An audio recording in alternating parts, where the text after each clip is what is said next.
Question number 3 करेंगे numericals of capital gain का। Capital gain के हम न्यूमेरिकल्स कर रहे हैं। तो mister Anand has purchased a house property as on 17/8/2002 for ₹5 lakh. Mister Anand ने एक हाउस प्रॉपर्टी को परचेज़ करा है 17/8/2002 को। ठीक है, तो जो ये 5 लाख रुपए में जो हाउस प्रॉपर्टी परचेज़ करी है वो हमारी कॉस्ट ऑफ एक्विजिशन हो जाएगी, यानी कॉस्ट ऑफ परचेज़। आगे लिखा है on 1/5/2004 he constructed a new floor on the same house at cost of ₹2,50,000। Mister Anand ने तकरीबन 2002 के 2 साल बाद 2004 में एक उसी घर के ऊपर जो हाउस प्रॉपर्टी खरीदी थी उसी के ऊपर एक फ्लोर बनाया, न्यू फ्लोर बनाया सेम हाउस पे, जो कि 2,50,000 का पड़ा, मतलब 2,50,000 में एक न्यू फ्लोर बन के तैयार हो गया। तो जो ये हमारी कॉस्ट इनकर हुई है न्यू हाउस बनाने में या न्यू फ्लोर बनाने में, इसे हम कॉस्ट ऑफ इम्प्रूवमेंट कहेंगे। ठीक है, कॉस्ट ऑफ इम्प्रूवमेंट से क्या होगा, जो हमारी हाउस प्रॉपर्टी थी उससे उसकी वैल्यू और ज़्यादा इंक्रीज़ हो गई। देयरफॉर यहाँ पे हम कॉस्ट ऑफ इम्प्रूवमेंट को लेंगे। ठीक है, आगे लिखा गया on 1/10/2020 he sold such house for ₹18 lakh and incurred brokerage at the rate 2% of for arranging customer.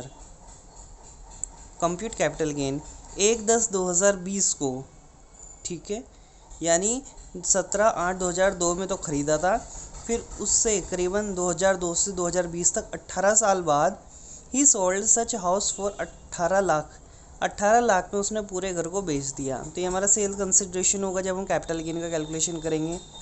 And incurred brokerage at the rate 2% for arranging customer, और साथ में 2% का उसने कस्टमर अरेंज करने के लिए ब्रोकरेज पे करी 2%, यानी एक्सपेंसेस ऑन ट्रांसफ़र वही है, जो कि हमारा नेट सेल्स कंसिडरेशन का 2% होगा। तो सेल्स कंसिडरेशन 18 लाख है, तो उसका 2% होता है 36,000 रुपये। तो उसका सॉल्यूशन देख लेते हैं। क्वेश्चन तो समझ में आ गया है, इसको आगे करेंगे। थोड़ा इंपॉर्टेंट चीज़ देख लेते हैं, पॉइंट्स जो दोबारा से हैं। ठीक है, तो पॉइंट नंबर 1 है कि हमारे पास एक हाउस प्रॉपर्टी थी 5 लाख की, जो हमने ख़रीदी थी 17/8/2002 को। ठीक है, क्या ये कैपिटल एसेट है? यस, हाउस प्रॉपर्टी एक कैपिटल एसेट होती है, लेकिन वो अब ये कैपिटल एसेट है, फिर इसके बाद हमें देखना है कि वो लॉन्ग टर्म कैपिटल एसेट होगी या शॉर्ट टर्म कैपिटल एसेट। उसकी बात आगे करते हैं, पहले ये वाला पॉइंट देख लेते हैं। कैपिटल एसेट है हमारी हाउस प्रॉपर्टी। उसके बाद न्यू कंस्ट्रक्शन हाउस करा हमने, एक न्यू फ्लोर बनाया था 2.5 लाख रुपए में, तो वो कॉस्ट ऑफ इम्प्रूवमेंट हुआ। फिर उसको हमने, जो हाउस प्रॉपर्टी बनी उसको हमने सोल्ड कर दिया हाउस प्रॉपर्टी को। कब सोल्ड कर दिया हमने? 1/10/2020 को। तो यहाँ पे ले लेंगे हम 1/10/2020 ये हाउस प्रॉपर्टी हमने सोल्ड कर दी 18 लाख में, जिसमें हमने ब्रोकरेज एक्सपेंसेस पे करे 2% ऑफ सेल कंसिडरेशन, जो कि 36,000 रुपये आया। अच्छा, हमारी बात यहाँ पे हुई थी कि भाई जो ये हाउस प्रॉपर्टी है, ये हाउस प्रॉपर्टी तो है। हाउस प्रॉपर्टी के बारे में एक इम्पॉर्टेंट पॉइंट ये होता है कि वो अब लॉन्ग टर्म कैपिटल एसेट हो गया, शॉर्ट टर्म कैपिटल एसेट। तो हाउस प्रॉपर्टी केस में ऐसा होता है कि अगर हाउस प्रॉपर्टी को आप 2 साल तक होल्ड करते हो, 24 महीने तक होल्ड करते हो, तो वो लॉन्ग टर्म कैपिटल एसेट बन जाती है। और फिर आपको उसको 2 साल के बाद या 24 महीने के बाद अगर आप बेचते हैं, तो उस पर जो गेन अराइज होगा वो आपका लॉन्ग टर्म कैपिटल गेन होगा। ठीक है, सो पॉइंट नंबर 2 है यहाँ पे, a house property is treated as long term capital asset if it is hold for more than 2 years. तो अब यहाँ पे हम 2 ईयर से ज़्यादा होना चाहिए, तभी उसे लॉन्ग टर्म कैपिटल एसेट मानेंगे हाउस प्रॉपर्टी को।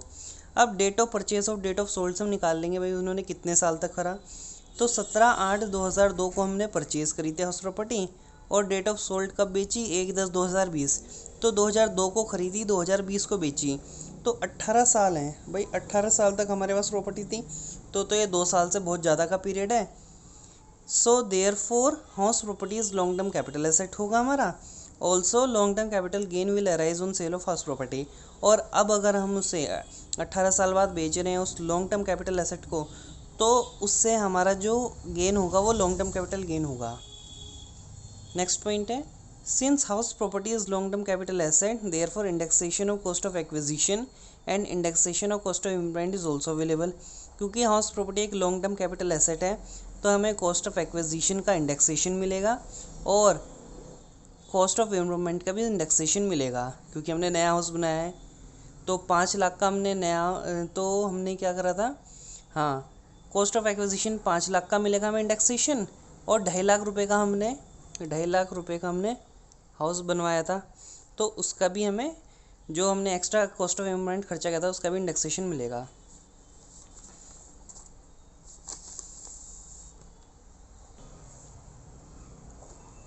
अब हम इसका फॉर्मेट बना लेते हैं। जो समझाना था केवल वही लंबा होता है हमारा इस चैप्टर के अंदर, कैपिटल गेन के अंदर।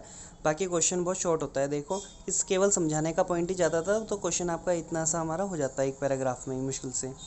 सो computation of capital gain of mister Anand for the assessment year 2021 to 22 हम निकालेंगे। सेल्स कंसिडरेशन हमको पता था कितने में बेचा, हमने 18 लाख में बेचा। माइनस करेंगे एक्सपेंसेस और ट्रांसफ़र।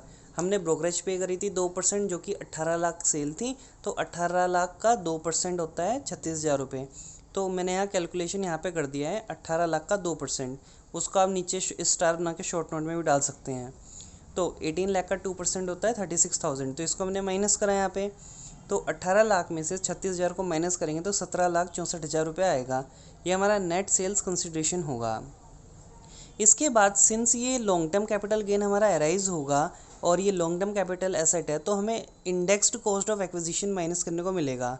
ठीक है, तो हम माइनस 2 चीज़ें करेंगे, indexed cost of acquisition and indexed cost of improvement.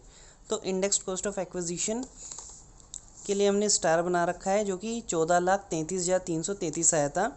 इसको माइंड मत करना, ये जो हमारे कोमा है वो सेपरेट करने के लिए आगे पीछे लग गए हैं। तो ये 14,33,333 है। तो नीचे दिखाता हूँ मैं आपको इसकी कैलकुलेशन। तो इंडेक्स्ड कॉस्ट ऑफ एक्विजिशन का फॉर्मूला क्या होगा, cost of acquisition into index of the year of transfer. Cost of acquisition हमारा 5 लाख रुपए है, indexed of the year of transfer. Transfer कब करा हमने, मतलब प्रॉपर्टी को सेल कब करा, 2020-21 को। तो उस साल का जो इंडेक्स है वो ले लेंगे। तो 2020-21 का जो इंडेक्स है वो 301 है, divide by index of the year of acquisition. Year of acquisition मतलब कब प्रॉपर्टी ली हमने, 2002 और 3 में ली थी, तो उस साल का जो इंडेक्स है वो है 105। तो हमने इसको कर दिया 5 लाख इंटू 301/105। तो हमारा जो टोटल आया वो है 14,33,333। ठीक है, सो हमने यहाँ पे ले लिया 14,33,333। इसके बाद इंडेक्स कॉस्ट ऑफ इम्प्रूवमेंट है, इसके ऊपर डबल स्टार है, जिसकी वैल्यू 6,65,929 रुपये आई निकल के। तो इसका भी कैलकुलेशन दिखाता हूँ। So index cost of improvement होता है cost of improvement into index of the year of transfer upon index of the year of improvement.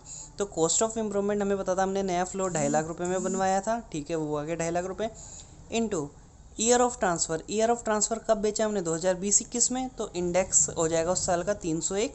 और index of the year of improvement कब कराया था हमने, न्यू फ्लोर कब बनाया था, 2004-05 में, तो उस साल का इंडेक्स होता है 113। तो यहाँ पे आ गया हमारा 6,65,929 रुपये। ठीक है, तो इसी फिगर को हमने यहाँ पे ऊपर लिख दिया है। तो अब जब इन दोनों का एडिशन करेंगे तो आएगा 20,99,262 रुपये। इसको सब्ट्रैक्ट कर देंगे तो 17,64,000 में से ये माइनस, अब ये माइनस की डिजिट ज़्यादा बड़ी है, तो इस केस में हमारा लॉन्ग टर्म कैपिटल गेन की बजाय long term capital loss arise हो रहा है 3,35,262 रुपये का। तो इस क्वेश्चन में हमारा कैपिटल गेन ना निकल के कैपिटल लॉस आ रहा है, तो ये हमें सेट ऑफ करने को मिलता है। ठीक है, सो ये क्वेश्चन यहाँ पे कंप्लीट हो गया है।